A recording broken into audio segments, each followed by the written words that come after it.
हरिओम।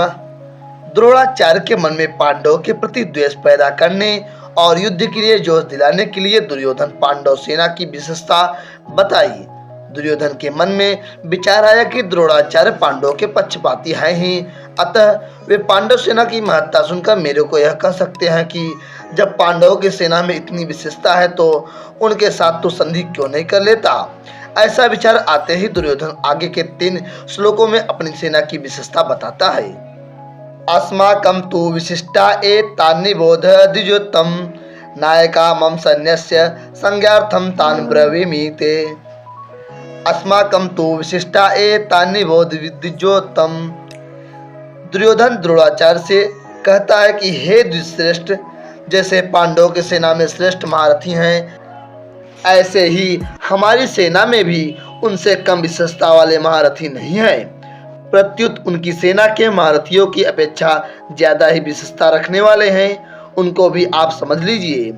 तीसरे श्लोक में पश्य और यहाँ निबोध क्रिया देने का तात्पर्य है कि पांडवों की सेना तो सामने खड़ी है, इसलिए उसको देखने के लिए दुर्योधन पश्य देखिए क्रिया का प्रयोग करता है, परंतु अपनी सेना सामने नहीं है, अर्थात एको दश शस्त्राणि योध एदयस्तु धन्विनाम शस्त्रशास्त्र प्रवीणश्च महारथ इति स्मृत।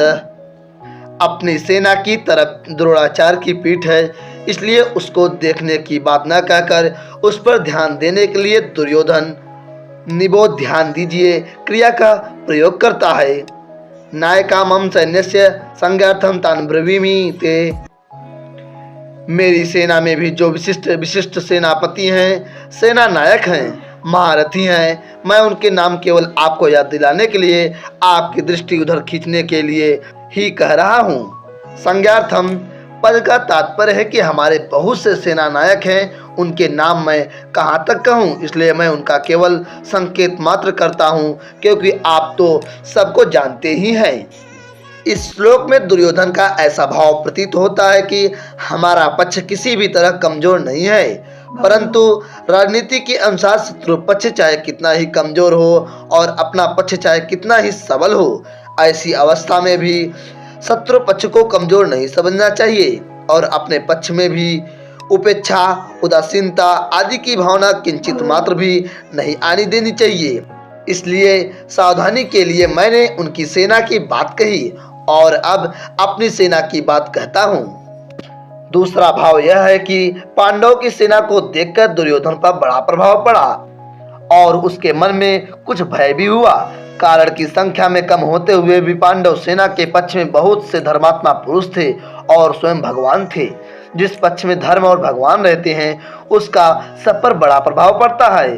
पापी से पापी, दुष्ट से दुष्ट व्यक्ति पर भी उसका प्रभाव पड़ता है। इतना ही नहीं, पशु पक्षी वृक्ष लता आदि पर भी उसका प्रभाव पड़ता है, कारण कि धर्म और भगवान नित्य हैं। कितनी ही ऊंची सी ऊंची भौतिक शक्तियां क्यों न हो, वे सभी अनित्य ही।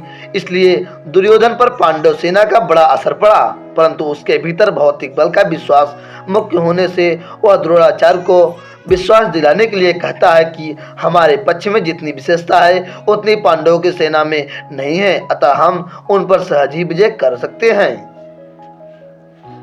आगे का अर्थ अगले श्लोक में।